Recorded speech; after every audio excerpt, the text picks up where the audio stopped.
ಪಠ್ಯಪುಸ್ತಕ ಪರಿಷ್ಕರಣೆ ಸಮಿತಿ ರದ್ದು ಮಾಡಲು ಸಿಎಂ ಬಸವರಾಜ ಬೊಮ್ಮಾಯಿ ಮುಂದಾಗಿದ್ದಾರೆ ಎನ್ನಲಾಗಿದ್ದು, ಇನ್ನೇನು ಕೆಲವು ತಿಂಗಳುಗಳಲ್ಲಿ ಚುನಾವಣೆ ಇರುವುದರಿಂದ ವಿವಾದಗಳಿಂದ ಮುಕ್ತರಾಗಲು ಸಿಎಂ ಮನಸ್ಸು ಮಾಡಿದ್ದಾರೆ ಎಂದು ಹೇಳಲಾಗಿದೆ. ಈಗಾಗಲೇ ಸಚಿವ ಬಿಸಿ ನಾಗೇಶ್ ಅವರೊಂದಿಗೆ ಸಿಎಂ ಬಸವರಾಜ ಬೊಮ್ಮಾಯಿ ಸಾಧಕ ಬಾಧಕಗಳ ಬಗ್ಗೆ ಚರ್ಚೆ ನಡೆಸಿದ್ದಾರೆ ಎನ್ನಲಾಗಿದೆ. ಈ ಬಗ್ಗೆ ಪ್ರತಿಕ್ರಿಯಿಸಿರುವ ಸಿಎಂ, ಪಠ್ಯಪುಸ್ತಕ ಪರಿಷ್ಕರಣೆ ಸಂಬಂಧ ಸ್ವಾಮೀಜಿಗಳು ಪತ್ರ ಬರೆದಿರುವ ವಿಚಾರವಾಗಿ ವರದಿ ನೀಡುವಂತೆ ಶಿಕ್ಷಣ ಸಚಿವರಿಗೆ ಸೂಚಿಸಿದ್ದೇನೆ. ನಾಳೆ ಶಿಕ್ಷಣ ಸಚಿವ ಬಿಸಿ ನಾಗೇಶ್ ವರದಿ ನೀಡಲಿದ್ದಾರೆ ಎಂದಿದ್ದಾರೆ. ಪಠ್ಯಪುಸ್ತಕ ಪರಿಷ್ಕರಣೆ ವಿವಾದದ ನಡುವೆಯೇ ರೋಹಿತ್ ಚಕ್ರತೀರ್ಥ ಕುವೆಂಪು ಅವರ ಬಗ್ಗೆ ಅವಮಾನ ಮಾಡಿದ್ದಾನೆ ಎನ್ನಲಾಗಿದ್ದ ಫೇಸ್ಬುಕ್ ಬಳಿಕ ಈಗ ಮತ್ತೊಂದು ವಿವಾದ ಕೇಂದ್ರ ಬಿಂದುವಾಗಿದ್ದಾನೆ.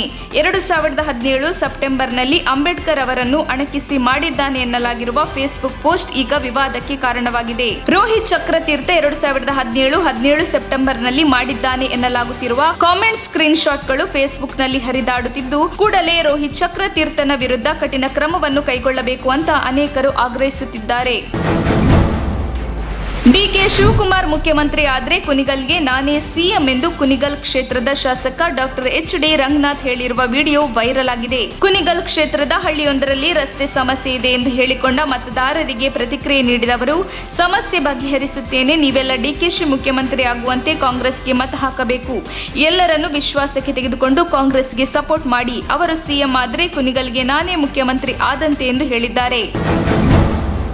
ಹಾವೇರಿ ಜಿಲ್ಲೆಯ ಹನಗಲ ತಾಲೂಕಿನ ಅಡೂರು ಪೊಲೀಸ್ ಠಾಣಾ ವ್ಯಾಪ್ತಿಯಲ್ಲಿ ವಿಕಲಚೇತನ ಯುವತಿಯ ಬಾಯಿಗೆ ಬಟ್ಟೆ ತುರುಕಿ ಕಾಮುಕರು ಅತ್ಯಾಚಾರ ಎಸಗಿದ್ದಾರೆ. ಪರಶುರಾಮ ಮಡಿವಾಳ ಹಾಗೂ ಯಶವಂತ ಎಂಬ ಇಬ್ಬರು ಕಾಮುಕರು ಯುವತಿಯ ಮೇಲೆ ಸಾಮೂಹಿಕ ಅತ್ಯಾಚಾರ ನಡೆಸಿದ್ದಾರೆ. ಸದ್ಯ ಪೊಲೀಸರು ಅತ್ಯಾಚಾರ ಪ್ರಕರಣದ ಪ್ರಮುಖ ಆರೋಪಿ ಪರಶುರಾಮ ಮಡಿವಾಳನನ್ನು ಬಂಧಿಸಿದ್ದು, ಇನ್ನೊಬ್ಬ ಆರೋಪಿ ಯಶವಂತ್ ಪರಾರಿಯಾಗಿದ್ದಾನೆ ಎಂದು ವರದಿಯಾಗಿದೆ. ಕಾಡಾನೆ ಸೆರೆ ಹಿಡಿಯುವ ವೇಳೆ ಅರಣ್ಯ ಇಲಾಖೆ ನಿರ್ಲಕ್ಷ್ಯದಿಂದ ಕಾಡಾನೆ ಸಾವನ್ನಪ್ಪಿದ ಘಟನೆ ಕೊಡಗು ಜಿಲ್ಲೆಯ ಮರಂಡೋಡುವಿನಲ್ಲಿ ಘಟನೆ ನಡೆದಿದ್ದು, ಕಾಡಾನೆ ಸಾವಿಗೆ ಸ್ಥಳೀಯರು ಆಕ್ರೋಶ ವ್ಯಕ್ತಪಡಿಸಿದ್ದಾರೆ. ಕಾಫಿ ತೋಟದಲ್ಲಿ ಆನೆಗೆ ಅರವಳಿಕೆ ಮದ್ದು ನೀಡಿ ಕೆಲ ಹೊತ್ತಿನಲ್ಲಿ ಕಾಡಾನೆ ಸಾವನ್ನಪ್ಪಿದೆ. ಅರಣ್ಯ ಇಲಾಖೆ ಹೈ ಡೋಸೇಜ್ ಇಂಜೆಕ್ಷನ್ ನೀಡಿದ ಪರಿಣಾಮ ಆನೆ ಮೃತಪಟ್ಟಿದೆ ಎಂದು ಹೇಳಲಾಗಿದೆ. ರಾಜ್ಯಸಭೆ ಚುನಾವಣೆಯಲ್ಲಿ ಹೊಸ ಟ್ವಿಸ್ಟ್ ಸಿಕ್ಕಿದ್ದು, ಜೆಡಿಎಸ್ ಅಭ್ಯರ್ಥಿಯನ್ನು ಬೆಂಬಲಿಸುವಂತೆ ಮಾಜಿ ಸಚಿವ ಎಚ್.ಡಿ. ರೇವಣ್ಣ ಅವರು ಮಾಜಿ ಸಿಎಂ ಸಿದ್ದರಾಮಯ್ಯ ಅವರನ್ನು ಭೇಟಿಯಾಗಿದ್ದಾರೆ. ಇಂದು ಸಿದ್ದರಾಮಯ್ಯನವರ ಮನೆಗೆ ಭೇಟಿ ನೀಡಿದ ಮಾಜಿ ಸಚಿವ ಎಚ್.ಡಿ. ರೇವಣ್ಣ, ರಾಜ್ಯಸಭೆ ಚುನಾವಣೆಯಲ್ಲಿ ಜೆಡಿಎಸ್ ಅಭ್ಯರ್ಥಿ ಕುಪೇಂದ್ರ ರೆಡ್ಡಿ ಗೆಲುವಿಗಾಗಿ ಕಾಂಗ್ರೆಸ್ ಬೆಂಬಲ ನೀಡುವ ಸಂಬಂಧ ಭೇಟಿಯಾಗಿ ಮನವಿ ಮಾಡಿಕೊಂಡಿದ್ದಾರೆ ಎನ್ನಲಾಗಿದೆ. ವಿಧಾನಸಭೆ ವಿರೋಧ ಪಕ್ಷದ ನಾಯಕ ಸಿದ್ದರಾಮಯ್ಯ ಅವರಿಗೆ ಆರ್ಎಸ್ಎಸ್ ಭಯ ಕಾಡುತ್ತಿದೆ. ಹೀಗಾಗಿ ಪದೇ ಪದೇ ಅನಗತ್ಯ ಆರೋಪಗಳನ್ನು ಮಾಡುತ್ತಿರುತ್ತಾರೆ ಎಂದು ಸಂಸದ ಡಿ.ವಿ. ಸದಾನಂದ ಗೌಡ ಟೀಕಿಸಿದರು. ಕಾಂಗ್ರೆಸ್ ಅಧಪತನದಲ್ಲಿದೆ, ಆದ್ದರಿಂದ ಸಿದ್ದರಾಮಯ್ಯ ಕೆಲಸಕ್ಕೆ ಬಾರದ ಟ್ವೀಟ್ಗಳಲ್ಲಿ ಕಾಲ ಕಳೆಯುತ್ತಿದ್ದಾರೆ. ಕಾಂಗ್ರೆಸ್ ಅನ್ನು ದೊಡ್ಡ ಧ್ವನಿಯಲ್ಲಿ ಸಮರ್ಥನೆ ಮಾಡಿಕೊಳ್ಳುತ್ತಿದ್ದ ವಕ್ತಾರರಾಗಿದ್ದ ಬ್ರಿಜೇಶ್ ಕಾಳಪ್ಪ ಆ ಪಕ್ಷದ ಪ್ರಾಥಮಿಕ ಸದಸ್ಯತ್ವಕ್ಕೆ ರಾಜೀನಾಮೆ ನೀಡಿದ್ದಾರೆ. ಇದನ್ನು ನೋಡಿದರೆ ಕಾಂಗ್ರೆಸ್ ಸ್ಥಿತಿ ಏನಾಗಿದೆ ಎನ್ನುವುದು ಗೊತ್ತಾಗುತ್ತದೆ ಎಂದು ಅವರು ತಿರುಗೇಟು ನೀಡಿದರು. ಖ್ಯಾತ ಗಾಯಕ ಕೃಷ್ಣಕುಮಾರ್ ಕುನ್ನತ್ ಅವರು ಮಂಗಳವಾರ ರಾತ್ರಿ ಕೋಲ್ಕತ್ತಾದಲ್ಲಿ ನಿಧನರಾಗಿದ್ದಾರೆ. ಅವರಿಗೆ 53 ವರ್ಷ ವಯಸ್ಸಾಗಿದ್ದು, ಅವರು ಪತ್ನಿ ಮತ್ತು ಇಬ್ಬರು ಪುತ್ರರನ್ನು ಅಗಲಿದ್ದಾರೆ. ದಕ್ಷಿಣ ಕೋಲ್ಕತ್ತಾದ ನಜರುಲ್ ಮಂಚದಲ್ಲಿ ಕಾಲೇಜು ಆಯೋಜಿಸಿದ್ದ ಸಂಗೀತ ಕಚೇರಿಯಲ್ಲಿ ಸಂಜೆ ಸುಮಾರು 1 ಗಂಟೆ ಕಾಲ ಕೇಕೆ ಪ್ರದರ್ಶನ ನೀಡಿದ್ದಾರೆ. ಈ ವೇಳೆ ಅಸ್ವಸ್ಥರಾದವರು ವೇದಿಕೆಯಿಂದ ತೆರಳಿದ್ದರು. ಬಳಿಕ ಆಸ್ಪತ್ರೆಗೆ ತಲುಪುವುದರ ಮೊದಲೇ ಅವರು ನಿಧನರಾಗಿದ್ದಾರೆ.